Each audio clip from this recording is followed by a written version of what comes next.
Hi friends, welcome to Aadhish Samayal. இன்னைக்கு நம்ம பார்க்க போறது எக் நூடுல்ஸ் அங்க பார்க்க போறோம். இது வந்து ரொம்பவே சிம்பிளா நல்லா அவ்ளோ டேஸ்டா இருக்கும். நல்லா உதிரியா இருக்கும். இது வந்து நீங்க முட்டை வச்சு தான் செய்யணும்னு அப்படின அவசியம் இல்ல. நீங்க காய்கறி எல்லாமே வச்சு கூட செஞ்சுக்கலாம். ரொம்பவே சிம்பிளா இருக்கும். இப்போ எப்படி செய்யறது? இதுக்கு என்னென்ன பொருட்கள் தேவைன்னு பார்க்கலாம் வாங்க.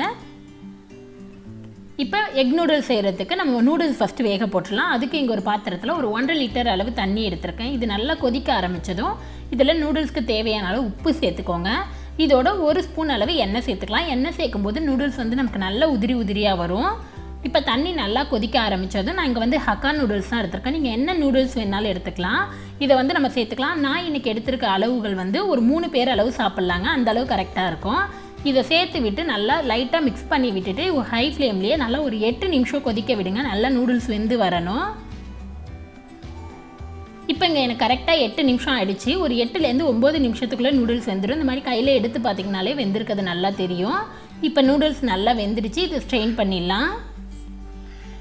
இப்போ அதுக்கு ஒரு ஸ்ட்ரெயினர் வச்சிருக்கேன். இதல நூடுல்ஸ் மட்டும் தனியா ஸ்ட்ரெயின் பண்ணி எடுத்துக்கலாங்க. நூடுல்ஸ் வந்து ரொம்ப நேரம் வேக வச்சிராதீங்க. அப்புறம் நமக்கு குழஞ்சிடும் உதிரியா இருக்காது. இப்போ இத நல்லா தண்ணி எல்லாம் வடிச்சிட்டு நல்லா ஆற வைங்க. இது நல்லா ஆறட்டும். அதுக்குள்ள நம்ம வந்து இதுக்கு தேவையான வெஜிடபிள்ஸ் முட்டை இதெல்லாம் ரெடி பண்ணி எடுத்துக்கலாம். நீங்க இத ஒரு பிளேட்ல கூட கொட்டி ஆற வச்சுக்கலாம். தண்ணி எதுவும் இல்லாத ஆற வைக்கணும். இப்போ மறுபடியும் ஒரு வாணல் வச்சிருக்கேன். வாணல் சூடானதும் இதுல ஒரு 2 ஸ்பூன் அளவு எண்ணெய் சேர்த்துக்கலாங்க. நம்ம நூடுல்ஸ்லாம் சைனீஸ் கடாய் இல்லனா நம்மள்ட்ட நான்ஸ்டிக் இருந்ததுனா அதுல செய்யும்போது ரொம்பவே சூப்பரா வரும். இப்போ இதல ஒரு 2 முட்டை உடைச்சு ஊத்திக்கலாங்க. நான் இன்னைக்கு 2 முட்டை சேர்க்கறேன். உங்களுக்கு எத்தனை முட்டை வேணாலும் சேர்த்துக்கலாம். ஒரு 4 முட்டை கூட சேர்த்துக்கலாம். நான் இன்னைக்கு 2 முட்டை சேர்த்துக்கறேன். இப்போ இதுக்கு தேவையான அளவு உப்பு சேர்த்துக்கலாம். இத சேர்த்து விட்டு நல்லா mix பண்ணி விட்டுருங்க. நமக்கு ஸ்கிராம்பிள் பண்ற மாதிரி அதாவது முட்டை பொரியல்லாம் பண்ணுவோம் இல்லையா அந்த மாதிரி பண்ணி எடுத்துக்கலாம் இத. உங்களுக்கு முட்டை பிடிக்காது நீங்க வெஜிடேரியன் அப்படினா நீங்க முட்டை அவாய்ட் பண்ணிட்டு வெறும் காய் மட்டும் கூட வச்சு செஞ்சுக்கலாம்.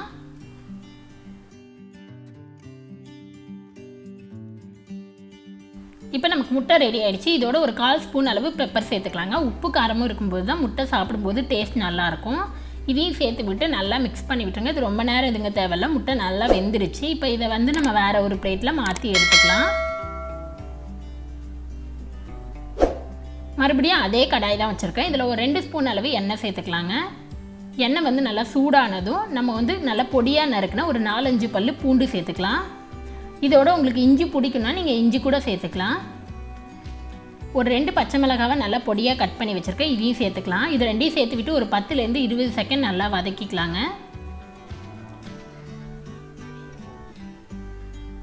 இப்போ பச்சை மிளகாய் பூண்டு எல்லாமே நல்லா வதங்கிடுச்சு. இதோட ஒரு பெரிய சைஸ் வெங்காயத்தை நல்லா ஸ்லைஸா கட் பண்ணியிருக்கேன். இத சேர்த்துக்கலாம். இத சேர்த்து விட்டு வெங்காயம் வந்து கண்ணாடி பதத்துக்கு வர்ற மாதிரி வதக்கி எடுத்துக்கலாம். ரொம்ப நேரம் வதங்க தேவையில்ல. கொஞ்ச நேரம் 1 நிமிஷம் வதங்கினா போதும்.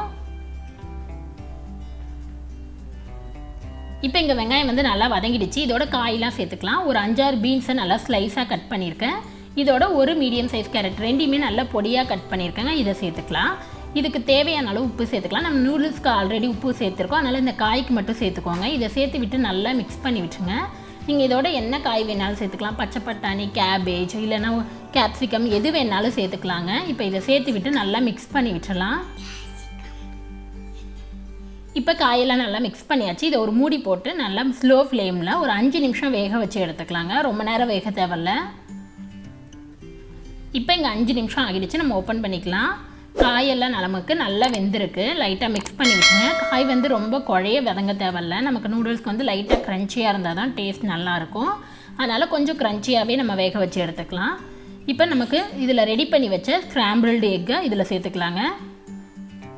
இத சேர்த்து விட்டு ரொம்ப mix பண்ண தேவையில்ல. லைட்டா mix பண்ணி விட்டுருங்க.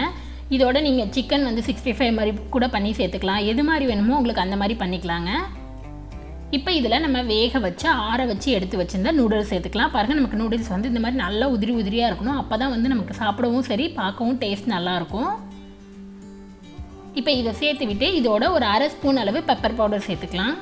பெப்பர் சேர்க்கும்போது டேஸ்ட் வந்து ரொம்பவே நல்லா இருக்கும். மிளகுத்தூள் 1/2 ஸ்பூன். இதோட சாஸ் வந்து 1.5 ஸ்பூன் அளவு ரெட் சில்லி சாஸ் சேர்த்துக்கலாம். உங்ககிட்ட சாஸ் இல்ல சாஸ் டேஸ்ட் பிடிக்காதுன்னா நீங்க அப்படியே கூட mix பண்ணி விட்டுறலாம். இது வந்து ஆப்ஷனல் தான். இது சாஸ் சேர்க்கும்போது இன்னும் கடையில கிடைக்கிற மாதிரியே நமக்கு இருக்கும். இதோட 1.5 ஸ்பூன் அளவு டொமேட்டோ கெச்சப் இல்லனா டொமேட்டோ சாஸ் எது வேணாலும் நீங்க சேர்த்துக்கலாம். இதோட கொஞ்சம் வினிகர் சேர்த்துக்கிறேங்க. ஒரு 1லேருந்து 1.5 ஸ்பூன் அளவு வினிகர் சேர்த்துக்கிறேன். இது வந்து ஆப்ஷனல் தான். இதெல்லாம் சேர்க்கும்போது நமக்கு ஒரிஜினலாக கடையில் சைனீஸ் கடையில் சாப்பிட்ற டேஸ்ட் கிடைக்கும். இது எல்லாத்தையும் சேர்த்து விட்டு ஜென்டிலாக மிக்ஸ் பண்ணி விட்டுருங்க. நம்ம ஒரு 2 கரண்டி வச்சு இந்த மாதிரி லைட்டாக மிக்ஸ் பண்ணுங்கள். ரொம்ப போட்டு மிக்ஸ் பண்ணிங்கன்னா நமக்கு நூடுல்ஸ் உடஞ்சிரும், உதிரியாக இருக்காது. ஜென்டிலாக மிக்ஸ் பண்ணி விட்டுறலாம்.